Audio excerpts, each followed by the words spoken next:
The Bandit of Orgosolo is Vittorio De Seta's first fiction film. Or maybe I should not call this a fiction film, because it is still a documentary. It is a film made in the same location as some of his earlier documentaries, including Un giorno in Barbagia and Pastori di Orgosolo, and it's acted by the shepherds entirely. Very few scenes in the film have music, which adds to the sense of authenticity and strong realism of the film. The film is about Michele, a shepherd who returns to his sheepfold to discover two bandits are hiding there, one of them badly wounded. And because he refuses to side with the law, he becomes suspected of being an accomplice to an incident which causes the death of a policeman. So he's accused of this murder, and it's about his escape through the landscape in Orgosolo, going up the mountain, coming down and going to the town and fleeing again. And this is about a man in search for redemption, for any chance that could clear his name. But every step introduces another catastrophe into his life.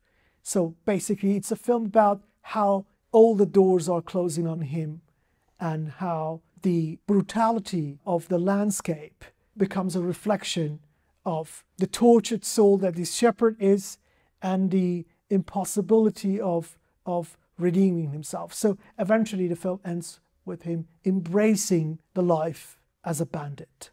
This was a groundbreaking moment for Italian cinema. It won the Best Film Prize at Venice Film Festival for the first feature. But it also kind of revitalized neorealism in a way. By the early 60s, many masters of neorealism had gone in completely opposite directions of each other and of the movement. Realism and reality and the lives of the ordinary people was not the main concern anymore. Italy was a prosperous country compared to the post-war period. And these directors were busy making more personal and perhaps more popular types of films. And here it is, this director from the south of Italy, this documentary filmmaker, comes with a film about shepherds. And every bit of it felt real and authentic. Along with other directors who emerged in the 60s, like the Taviani brothers, also Ermanno Olmi. This is the second act for neorealism, because directors like Taviani brothers and Vittorio De Seta realized that actually reality was still Italian cinema's strongest asset, that it was not fully explored, that there was a lot more to examine from a realist point of view. And The Bandit of Orgosolo was produced in that context. Of course, when you look at the film, it's very clear that many of the scenes are carefully staged.